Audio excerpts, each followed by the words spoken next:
All right, today we're going to flip this script a bit. We always ask why get a tattoo, right? But what if we asked the opposite? We're going to explore the pretty deep philosophy behind the choice not to. Turns out having blank skin can be a huge statement all by itself, and we're about to get into exactly why. So let me ask you this, because it really gets to the heart of the whole thing. Do you see your skin as, an empty canvas just waiting for your story to be painted on it? Or is it already a finished masterpiece, complete just the way it is? It's an interesting thought, right? Where do you land on that? Okay, so let's really break this down. It all comes down to this one major conflict. On one side, you've got permanent ink. Think of it as a fixed statement, something you're cementing for good. On the other side, you've got fluid identity, this idea that your story is always evolving, always changing. It's the difference between locking in one version of yourself versus embracing every version. And this whole idea, this push and pull between permanence and change, it brings us to our first big concept for today, the uninked statement. We're going to look at how choosing not to get a tattoo isn't just, not making a choice. It can actually be a really powerful statement all on its own. So, yeah, we're totally reframing the conversation here. The idea is that this isn't about being scared of needles or just being indecisive. Not at all. Choosing to have, blank skin can be a real conscious philosophical choice. It's like saying, hey, who I am is fluid. It's always changing. And there's no way one single image could ever capture all of that. Okay, so if it's a deliberate choice, what's really going on in our heads? What's the psychology behind it?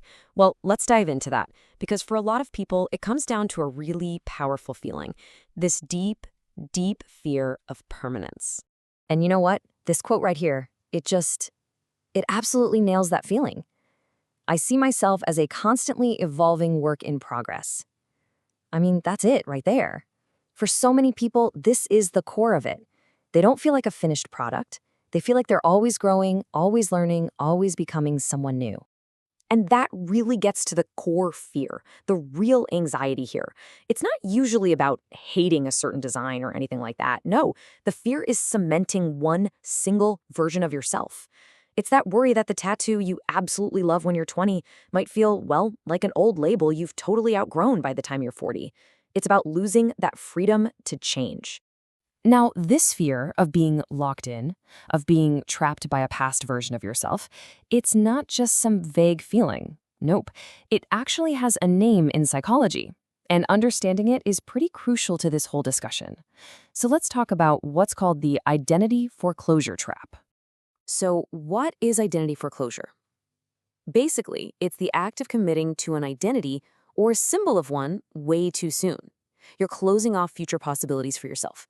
Think of it like this. It's like deciding the entire plot of your life story when you're only on chapter 1. You're essentially locking the door on who you might become tomorrow based on only who you are today. Yeah, to put it even more simply, it's that gut feeling that a permanent choice today puts your future self in a box. It might be a really cool, beautifully designed box, but it's still a box. And what happens when the future you, the evolved you, doesn't quite fit inside anymore? That's the trap. That a choice meant to be about expression suddenly feels like a limitation. Okay, but here's where things get really interesting. This is the big turning point in the whole conversation. What if that whole fear is built on a shaky foundation? What if your identity doesn't actually need an external marker to be real? And asking that one question, it leads us to a whole new, and honestly, a really empowering way of looking at things. We're about to shift away from that fear of closing off the future and move toward a confidence in who you are right now. This is all about your intrinsic identity. So, what exactly is an intrinsic identity orientation? It sounds a little academic, but it's a really powerful idea.